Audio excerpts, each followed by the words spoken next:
Allah Subhanahu wa taala Maha Pengampun lagi Maha Penyayang. Dan penyayang di sini. Rahim. Pengasih dan penyayang, Rahman. Di sini Rahim. Kita lihat Allah Subhanahu wa taala Maha Pengampun. Itulah sebabnya kenapa ketika Allah memerintahkan orang-orang yang beriman, yaitu sahabat Rasulullah sallallahu alaihi wasallam ketika itu, yakni mereka ketika dipanggil bertemu dengan Rasulullah sallallahu alaihi wasallam untuk bersama dengan Rasulullah sallallahu alaihi wasallam dalam satu urusan yang penting, urusan umum, bukan urusan khusus.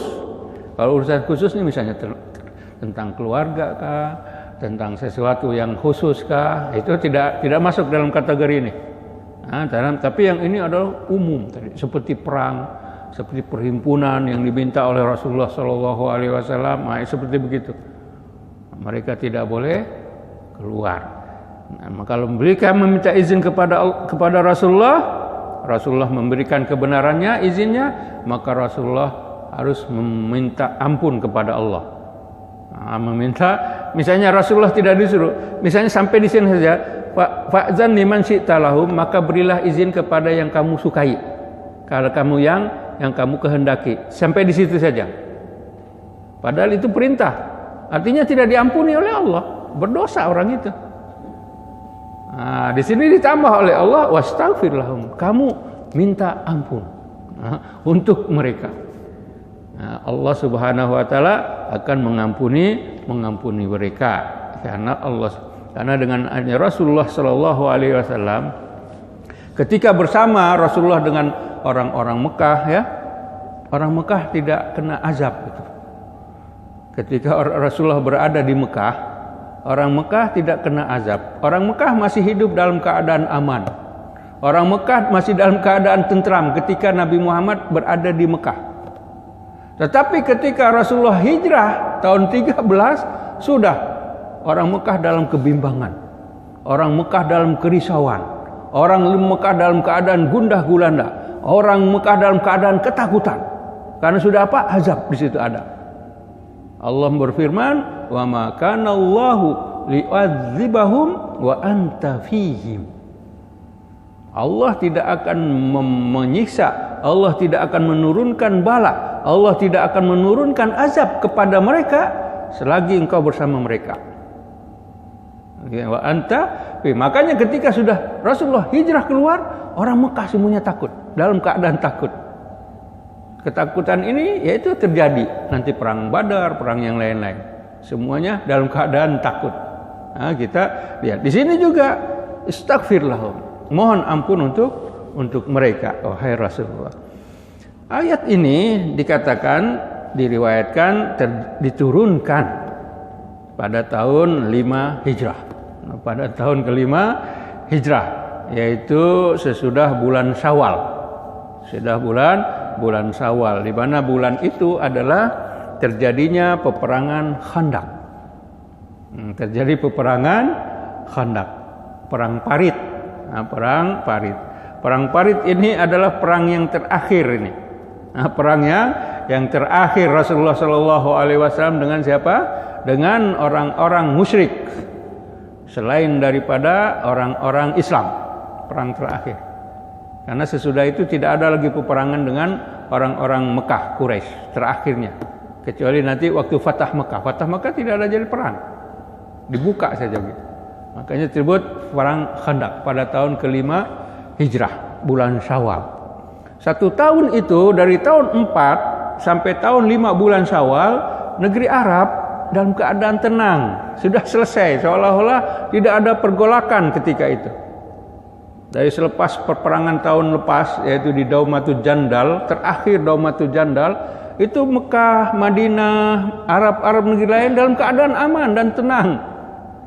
Tidak ada apa-apa permusuhan, tidak ada apa-apa peperangan, tidak ada apa-apa pertelingkahan di antara mereka, dalam keadaan teman semuanya. Tetapi pada tahun ke-5 Hijrah, di sini mulai kasakusuk bangsa Yahudi. Sekarang Yahudi yang memulai. Yahudi, yang khususnya Yahudi Bani Nadir. Bani Nadir Yahudi sudah diusir tahun 5 kemarin, tahun 4-nya. Sesudah perang Uhud. Nah, sudah perang Uhud, mereka karena pengkhianatan yang dilakukan oleh mereka, akhirnya mereka diusir. Dengan ada bangsa Yahudi tersebut di satu kawasan namanya kampung Nadir di situ. Nah, di Madinah kita pergi ke sana jumpa di situ, Bani Nadir. Jadi mereka tinggal di sana. Pengkhianatan tersebut karena apa? Karena mereka bercadang, karena mereka merencanakan mau membunuh Rasulullah. Nah, Rasulullah diundang ke tempatnya, tapi dengan tujuan tadinya mau dibunuh.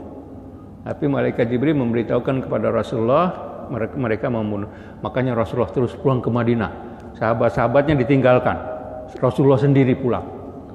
Nah, kejadian semuanya akhirnya keputusan yang ada karena mereka mau membunuh Rasulullah, Rasulullah menyerang mereka. Mereka diajak perang oleh Rasulullah Shallallahu Alaihi Wasallam. Tapi tidak terjadi peperangan, mereka akhirnya menyerah dengan cerita yang panjang dan mereka diusir. Semuanya diusir dari Madinah. Yaitu mereka tidak boleh membawa apa-apa kecuali yang mereka dalam perjalanan mereka itu. Semuanya tentara, alat-alat perang, harta-harta mereka, emas mereka semuanya tidak boleh dibawa. Secukup mereka yang boleh bawa. Itu dikatakan mereka hanya membawa 600 ekor unta dengan barangnya. 600 ekor unta karena mereka itu sampai ribuan orang. Boleh hanya membawa itu saja. Akhirnya mereka pergi ke Khaybar, ada yang pergi ke Syam semuanya. Benih-benih dari sini. 20 orang Bani Nadir, ketua Bani Nadir, akhirnya mereka pergi ke Quraisy, ke Mekah. Mereka menghasut orang-orang Mekah, orang-orang Quraisy.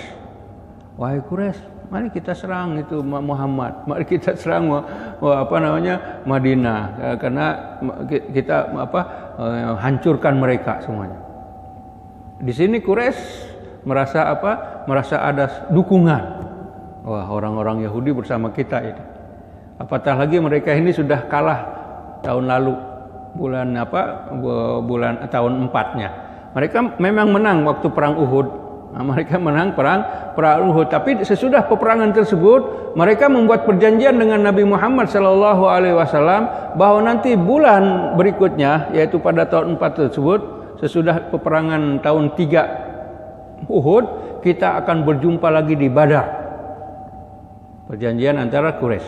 Kita akan berjumpa lagi di Badar dan kita akan berperang di sana. Dua pasukan sudah berjanji itu.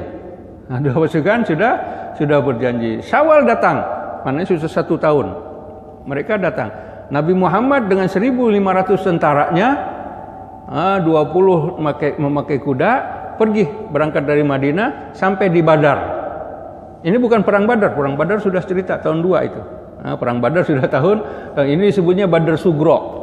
Badar Sugro itu tahun 4. Akhir tahun Syawal tahun 4. Baik.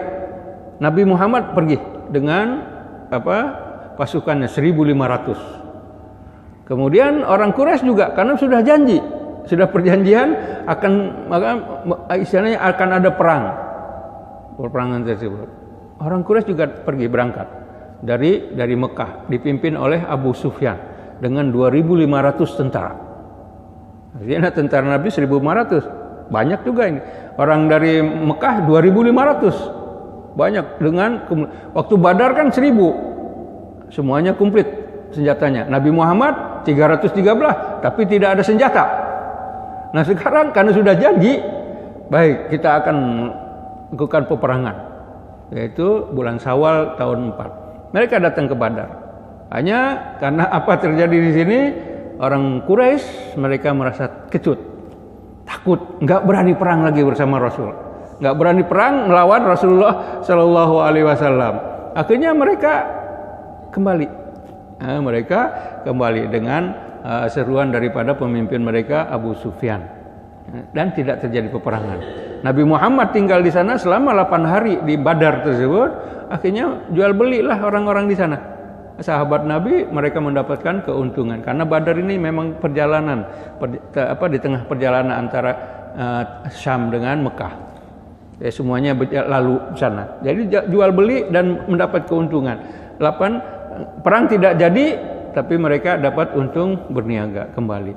Di sini orang Quraisy tadi dihasut oleh bangsa Yahudi, akhirnya iyalah kita serang aja. Kebetulan ada siapa namanya Yahudi yang akan menolong kita. Kita mau balas dendam. Tahun kemarin kita nggak jadi perang karena merasa takut seperti itu. Nah sekarang ada begini. Tapi Yahudi bilang enggak, bukan hanya kamu, bukan hanya Quraisy saja. Kami juga sudah bicara dengan bangsa Ghatafan.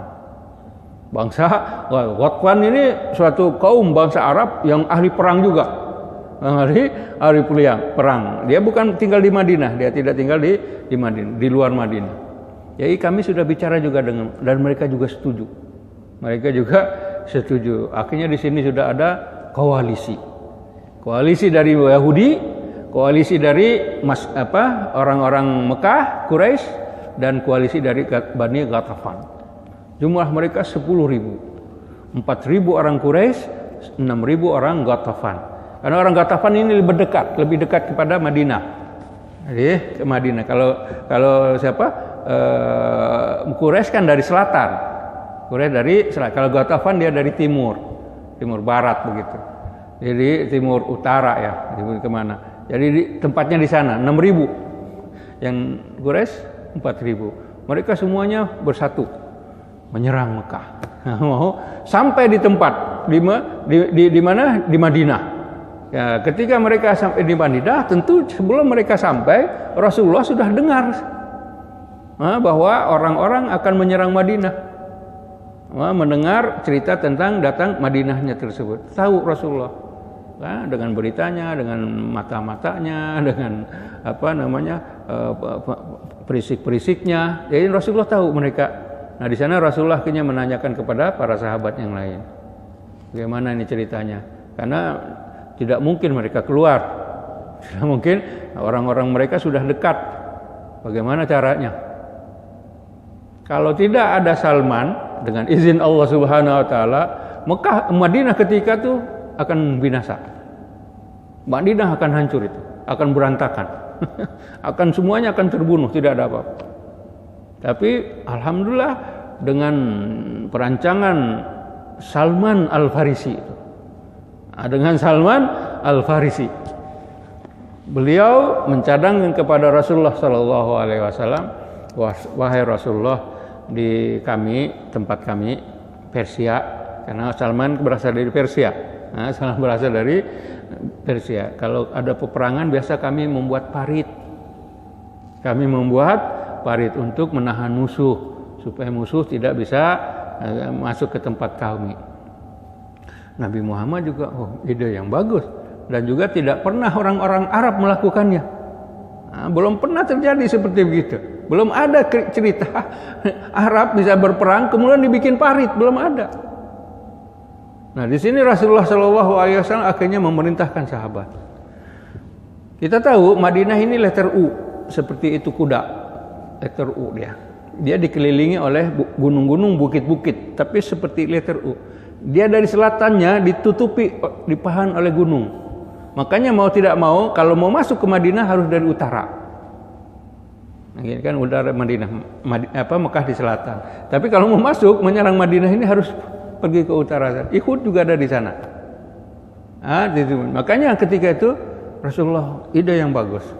Akhirnya Rasulullah SAW memerintahkan membuat parit yang di utara tadi, yang mau masuk ke Madinah.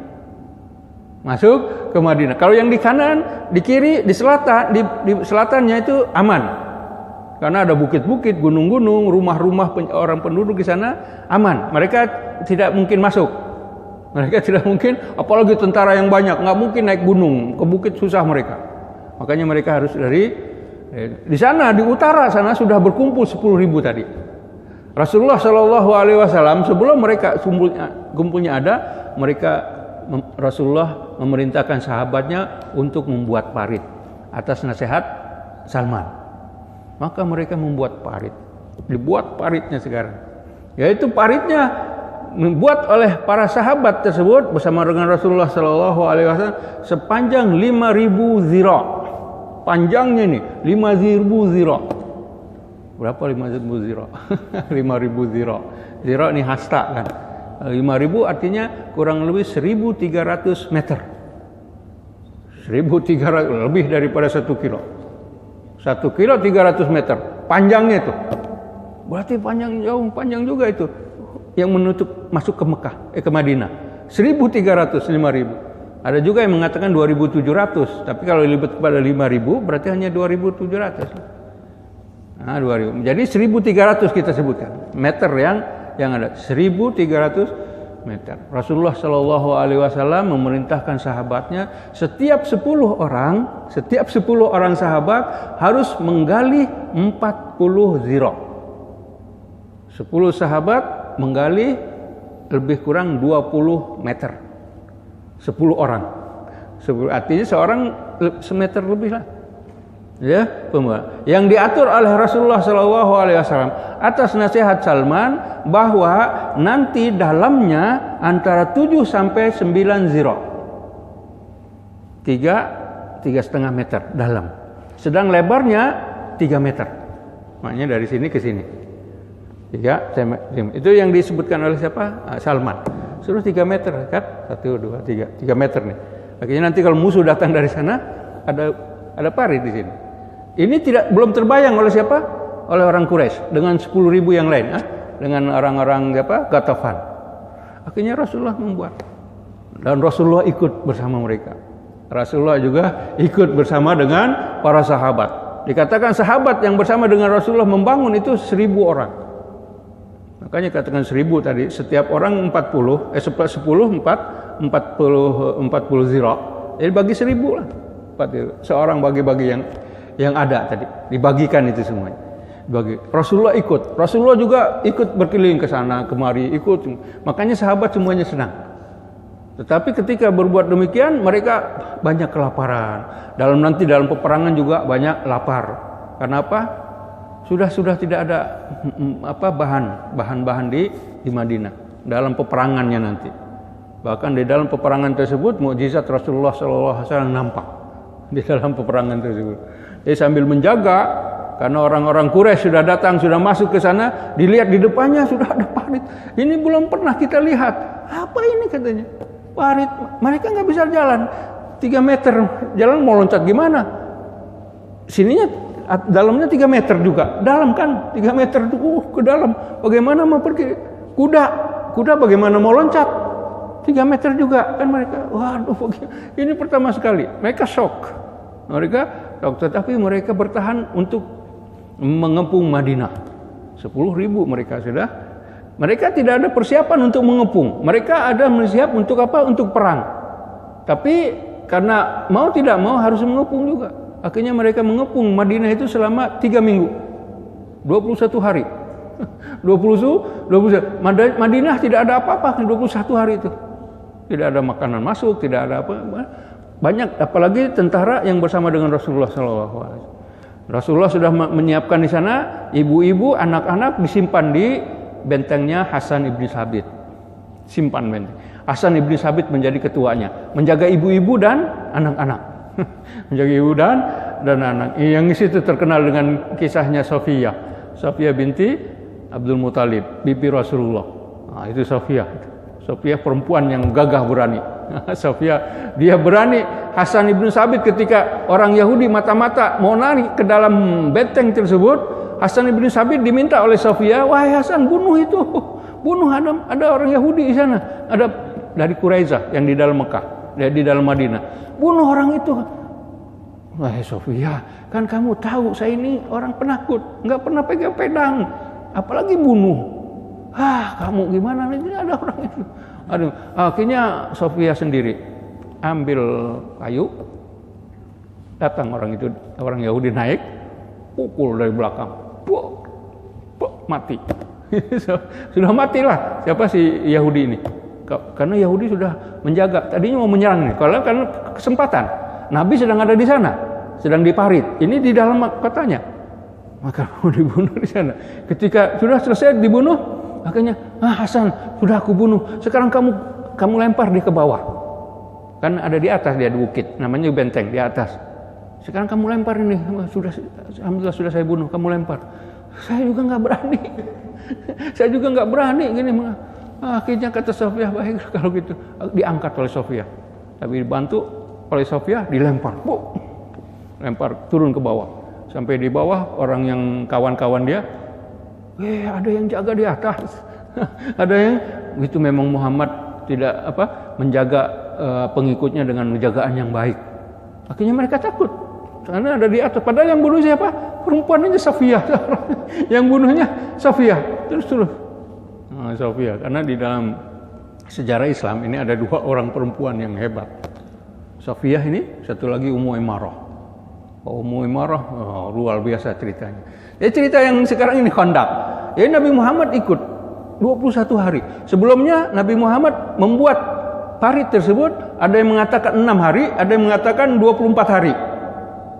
Yang penting lama, beberapa hari begitu. Jadi semuanya dalam pembuatan tersebut ada yang lapar-lapar kan. Karena sudah tidak ada makanan, tidak apa.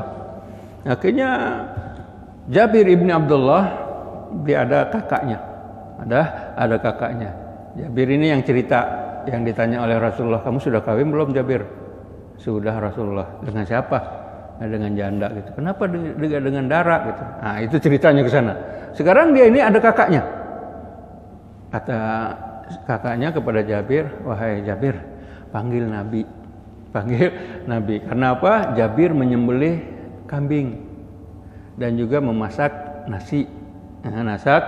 Hanya satu sok saja, satu genggam aja. Hanya memang untuk Nabi, ceritanya begitu. Satu sok segenggam nasi dengan seekor kambingnya.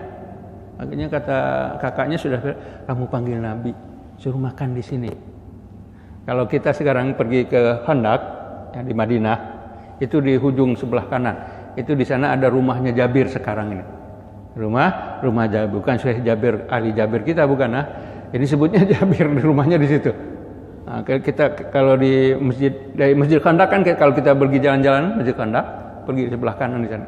Itu kalau kita melihat ini rumah Jabir dulu. Jadi kata kakaknya tadi, panggil Nabi, suruh makan dengan sini. Dipanggilan Nabi. Cerita akhirnya kakaknya ngomong sama Jabir, wahai Rasulullah, ini makanan untuk Rasulullah. Makan saja Rasulullah. Untuk Rasulullah tidak mau. Bagaimana dia Rasulullah makan, yang lainnya semuanya dalam keadaan lapar? Nggak bisa lah. Makanya baik kalau gitu. Nabi Muhammad bawa makan dengan beberapa orang sahabat, makan selesai. Sudah kenyang gitu, Rasulullah panggil yang lain. Akhirnya tentara tersebut bergantian masuk. 1000 orang. 1000 tentara itu. Makan dari hanya satu genggam nasi dan seekor kambing. 1000 orang makan. Selepas selesai keluar, panggil yang lain, makan. Selepas selesai keluar, itu nggak habis-habis. Nasi dengan kambing itu nggak habis-habis. Sampai selesai semuanya kenyang, semuanya ada, masih ada sisa. Nggak ada yang makan. Sudah kekenyangan semuanya. Balik semuanya kembali. 1000 tentara makan hanya satu sak. Ini mukjizat Nabi. Nah, ini mukjizat waktu perang Khandaq. Perang Khandaq. Juga dalam perang Khandaq tersebut, ketika semuanya kan ini sehari 2 hari orang datang, satu hari lagi perempuan membawa korma untuk saudaranya juga. Kormanya hanya sedikit segenggam begini, disimpan di mana? Di kain. Akhirnya dikasihkan ke saudaranya untuk dimakan. Rasulullah melihat, apa itu? Kata Rasulullah, apa yang kamu bawa? Ini korma Rasulullah untuk saudaranya. Rasulullah bilang, jangan kasih sini. Sini kormanya dengan kainnya. Akhirnya disimpan oleh Rasulullah di sini. Oke, makan semua. Kali korma yang ada, padahal sedikit aja kormanya ya, dari kakaknya tadi untuk si sahabat tadi, dimakan. Panggil yang lain. Semuanya kenyang. Hanya dengan segitu. Itu dalam Khandaq. Semua 1000 tentaranya kenyang makan korma yang segitu dan juga lebih. Nggak ada sisa, masih banyak. Ketika mereka keluar dari sana, banyak berhamburan korma tersebut. Itu juga mukjizat di Khandaq. Nah, di dalam Khandaq itu batu besar ada di dalam Khandaq. Kan biasanya kalau maru menggali tanah, ada di sana batu besar oleh Barra ibn Azib, sahabat Nabi. Rasulullah, ini ada batu besar di sini, kami tidak bisa memecahkannya. Kami sudah 3 orang di sini, sudah 3 orang mencoba, tapi tidak pecah-pecah. Mana kata Rasulullah SAW ini kan? Akhirnya Rasulullah SAW membaca, dipukul. Ketika dipukul, hancur, jadi pasir. Sesudah itu Rasul bersabda, insya Allah kamu akan membuka Persia, insya Allah kamu akan membuka Yaman, insya Allah kamu akan membuka Syam. Itu semuanya 3, dan itu berlaku. Itu kejadian waktu Khandaq, yaitu dibukanya Konstantin itu di situ. Nabi Muhammad SAW berkata ketika perang Khandaq, sambil semuanya Rasul bersama sahabat semuanya, la aisha illa aisyatal akhirah, tidak ada kehidupan kecuali kehidupan akhirat. Ya Allah, maafkanlah, kasihanilah Muhajirin dan Ansor. Itu jadi peperangan yang ada. Nah, ketika bicara Allahu Akbar, bercerita itu aja sudah mau habis, ayatnya belum kita cerita itu. Oke, yang penting menang Rasulullah sesudah itu. Nah, selepas itu apa yang ada? Diizinkan. Diizinkan oleh Rasulullah SAW. La taj'alu du'a ar-rasuli bainakum. Janganlah kamu jadikan panggilan Nabi seperti kalian. Panggil Muhammad, panggil Ahmad, jangan. Atau panggil Abu Qasim, enggak boleh. Abu Qasim juga tidak boleh. Abdul Qasim ini kebiasaan orang Yahudi. Kalau orang Yahudi panggil Nabi Muhammad itu Abul Qasim. Ya Abul Qasim. Itu juga dilarang. Kalau panggil Rasulullah, panggil dengan ya Rasulullah, ya Nabi Allah. Sebagaimana Al-Quran memanggil Rasulullah SAW. Al-Quran ketika memanggil Nabi selalu ya ayuhan Nabi, ya ayuhan Rasul, ya ayuhan Nabi. Tidak ada Al-Quran memanggil ya Muhammad, tidak ada. Al-Quran 6.000 ayat ini enggak ada kita jumpa sana ya Muhammad, wahai Muhammad, tidak ada. Padahal Nabi Muhammad orang yang, tapi nabi-nabi yang lain dipanggil ya Adam uskun, ya Ibrahim, ya Lutun, wahai Lut, ya Musa, ya Isa, dipanggil namanya. Semua nabi panggil nama kecuali Nabi Muhammad. Tidak ada satu ayat pun yang memanggil ya Muhammad, tidak ada. Yang ada ya Rasulullah, ya ayuhan Nabi, ya ayuhan Rasul. Dipanggil dalam Al-Qur'annya. Menghormat. Al-Qur'an saja menghormat, kenapa kita tidak? Makanya di sini yang lihat mengapa umat Islam menghormati Nabi. Kita memanggilnya saja seperti begitu, apalagi dihina. Jadi jangan disalahkan umat Islam. Memang disuruhnya begitu. Disuruhnya untuk menghormati Rasulullah SAW. Dan juga doa ibadikum ba'da, sama seperti panggilan antara kalian. Jangan kamu. Qad ya'lamullahu allazina yatasallaluna minkum liwadha. Sesungguhnya Allah Subhanahu wa taala mengetahui siapa di antara kalian yang secara sembunyi-sembunyi mundur dari tempat perhimpunan Rasulullah sallallahu alaihi wasallam. Secara rahasia liwadha. Allah lebih tahu itu. Allah lebih tahu. Dan dikatakan sembahyang Jumat. Sembahyang Jumat orang-orang munafik ini kalau Rasulullah naik mimbar, orang-orang munafik dari di belakang, di tempat-tempat yang orang-orang yang lemah, pura-pura mundur, akhirnya terus keluar. Tidak ikut sembahyang Jumat, karena sembahyang Jumat ini adalah sembahyang yang paling berat bagi orang munafik, bagi orang. Dan juga dalam perang Khandaq itu, dalam perang Khandaq semuanya sedang bekerja, orang-orang munafik mundur, pulang ke rumah, makan di rumah sendiri, makan apa, ketemu dengan keluarga. Nanti sedang ramai lagi, pulang kembali lagi gitu. Nah, itu juga orang munafik, yatasallaluna liwaza. Allah tahu. Ya'lamu. Allah tahu itu semuanya. Maka dari itu mereka harus hati-hati. Falyahdzaril ladzina yukhalifun. Yang menentang perintah Rasulullah SAW harus hati-hati itu.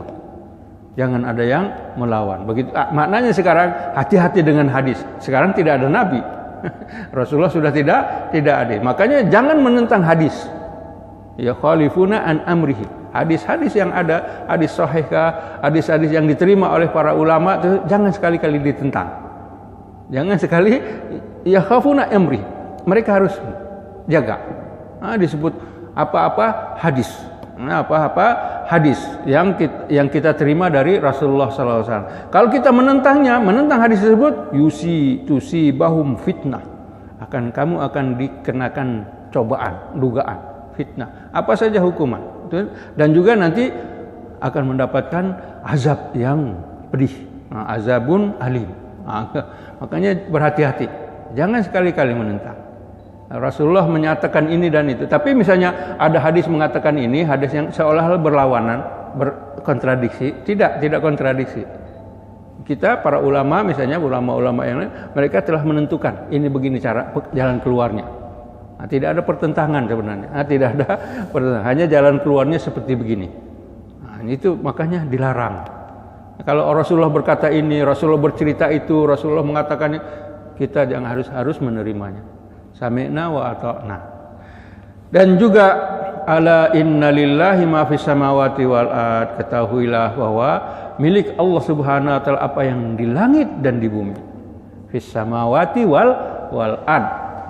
Kalau langit di Al-Qur'an disebutnya selalu dengan jamak samawat, tapi kalau bumi disebutnya hanya satu, wal ard, tidak sebut aradin.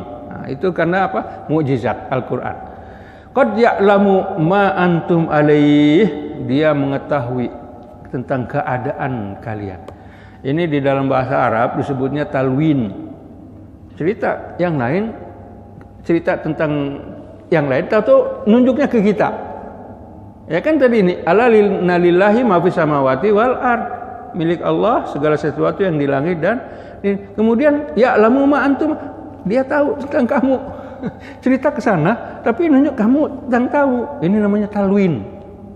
Kalau yang lain dari yang ini ke sana itu namanya iltifat. Di dalam bahasa Arabnya itu untuk tanbih, untuk mengingatkan supaya orang itu ingat. Makanya ketika sebut milik Allah langit dan bumi, kita pikiran kita Allah lah, ya Allah. Lalu Allah nyebut dia tahu tentang kamu. Kan kaget ya. Oh iya. Langit tahu, begitu juga tentang wa yauma yurja'una ilaih. Kembalikan ke yang lain, yaitu pada hari kalian semuanya akan dikembalikan kepadanya, hari kiamat, fa yunabbi'uhum bima amil. Kemudian dia akan menjelaskan, menceritakan, mengisahkan segala sesuatu yang mereka lakukan. Tidak ada yang sedikit, yang kecil pun semuanya akan diceritakan. Iqra kifadaka kafa binafsikal yauma alaika hasiba, akan ada di situ. Semuanya akan ada, kecuali yang mendapatkan afu, kemaafan dari Allah atau ampunan dari Allah. Tetapi kalau yang kemaafan dari Allah, semua yang ada itu semuanya hilang, tidak ada dalam tulisannya. Tetapi yang diampuni oleh Allah, tulisannya masih ada, kesalahannya ada, tapi diampuni oleh Allah. Yaitu misalnya dicoret, tapi tulisannya masih ada. Kamu melakukan ini tapi dicoret, itu masih ada. Tapi kalau dimaafkan, enggak ada. Tidak ada. Makanya al-afu. Biasa kita minta doanya pada hari bulan Ramadan. Allahumma innaka afuwun karim. Itu untuk itu bulan Ramadan, makanya dosa kita itu hapus. Enggak akan bekas, enggak ada berbekas. Tapi kalau yang ghufran, diampuni oleh Allah, masih ada bekas, ada tulisannya. Kamu melakukan ini tapi diampuni oleh Allah. Untuk apa? Wallahu bikulli syai'in alim. Dan Allah Subhanahu wa taala segala sesuatunya Maha mengetahui.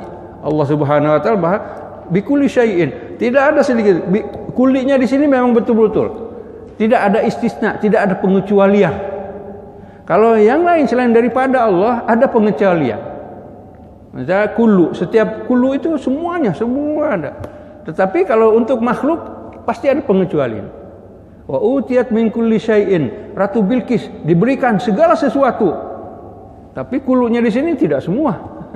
Hanya di bawah kerajaan dia aja. Kerajaan yang lain kan tidak. Nah, kullu bid'atin dalalah. Kullu semua, sesuatu yang baru adalah bid'ah. Tidak. Kullu di sini bukan semua, ada kecuali. Ada apa? Makanya pemahamannya seperti begitu, supaya kita tidak tersesat memahaminya. Kullu bid'atin dalalah, setiap bid'ah dalalah.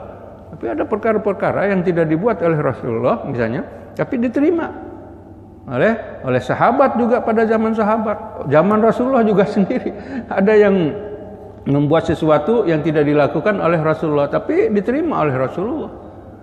Jadi jangan tidak mengatakan secara keseluruhan. Tapi yang di sini Allah bikulli syai'in. Allah apapun yang ada, Allah akan mengetahuinya. Walaupun kecil. Itu wallahu alam. Jadi sampai di wallahu bikulli syai'in alim. Masih belum dapat rezeki juga untuk ada tanya jawab nih. Sudah habis juga waktunya. Insyaallah waktu yang lain. Wallahu a'lam.